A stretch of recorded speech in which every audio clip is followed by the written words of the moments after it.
Hello. Right, first of all, I'm quite amazed at how many people watched the previous video to this, the one where I was explaining what I did to fix the slight problem with the fitting. So thank you for everybody who's watched that, and also thank you for all the new subscribers. Welcome. Don't be too disappointed if I don't always do models, but thanks for you popping around and spending some time watching my little video. So this is the result, the final result of the Spitfire Mark 5C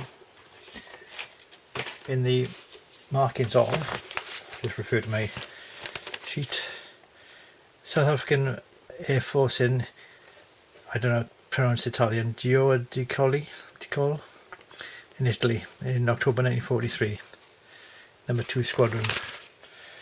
That's what that represents, apparently. So there we go.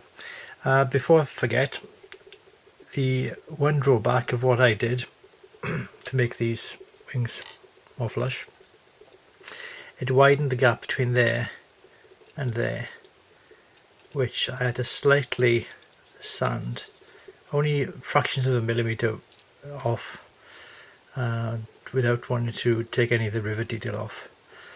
But it is worth mentioning that if you do what I did, you may get a slight widening of this area here, or may not, I don't know, depending how you do it, I suppose. Anyway, waffling again. I got a little bit of weather in there, look. Put a bit of paint by, which looks like a cap of some kind of filling or emptying drain.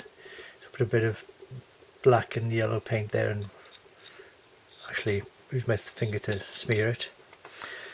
A little bit of weathering with some chalk pastels to try and simulate a bit of smoke. And there I've got the I used a Humbrol enamel tin for the colour for the brick red. I didn't have any acrylic, but I used that and it's come out fine. Also on the tail tips, same colour. But so don't throw away your enamel little pots, because you never know when you might need them. I've opted to have the cockpit open. This main frame here is a little bit wider than real life, so it can get over the back of the fuselage, but it's not too far out of scale. It's just that it's necessary. If I show it actually on the camera, it up. It's just a little bit necessary to have it slightly bigger than it would be, because the thickness of the plastic itself. See, has to be. I can get the angle right. You got the plastic itself. It can only be moulded a certain tolerance, so you can't really have it as close to the frame as it would be in real life. But it's not bad for you always see models from this far away, don't you, when they're in focus. At the time, the South African Air Force were using similar roundels to the RAF, but they were using orange instead of red, because that's part of their Dutch heritage, the orange, I believe. The sand colour, which turned out a bit like the Gulf War sand colour in real life. Anyway, this camera is a bit, as you know, a bit off with the colour. That is made out of this midstone is supposed to be. I didn't have any, so I mixed my own. So what I did, I had some previous pot of lightened up Humbrol 29 acrylic, dark earth, which I used for the P40 kit. And so that was so we got some with Humbrol 29 plus white, about 10% or so, 20% perhaps, and then I filled the rest of it up with this tan colour 94, which is again Humbrol acrylic. And I reused an old pot, and without wanting to tip it everywhere, but you never know with this habit of mine, that's what you end up with. Nice deserty midstone sort of colour, which I will keep and reuse for the next Mediterranean colours. Anyway, the kit itself, good little kit, went together, apart from the usual, which I've spoken about in the other video. The decals come down nicely. They're slightly shinier than I should really have a satin wash on this too, because it's a metal aircraft after all. Decals went on well though, even the ones on the leading edge, which I always usually have a problem with, but they went on even. Yeah, bit of decal soft to open up. I used the blades to open up the little ammunition chutes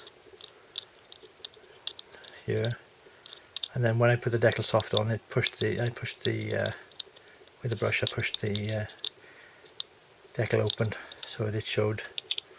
And the actual decals themselves are very detailed because you can read them, so you can get them close enough to read. But that's upside down. But it should say, no walking beyond here, don't walk beyond here. Yeah. See if you can focus up there. Do not walk beyond here, it says. Alright, so they're good quality cartograph decals. The blue is 157. It's quite a nice match for azure blue or whatever they want to use. Colour codes. What I was going to say, always a bit tricky doing the wheels, so use the old cocktail stick painting method of just delicately going around with a tiny drop of paint on. Choose the alternate exhaust pots or pipes, whatever, and to make up for the lack of actual holes, put a dot of, if that's going to focus, bit of dot of black paint on the end of the pitot tube and the cannons. I've left the actual machine guns covered over, and I've got it the idea that I didn't weather too much because I did it's just received a ferry tank on there for fuel, so I'm pretending that this hasn't long got into theatre and arrived, so it hasn't got too much time to get dirty, so I haven't got machine gun dirt on it. So there, that, my dear watchers, is the Airfix Supermarine Spitfire Mark 5C. Thank you very much. Bye bye.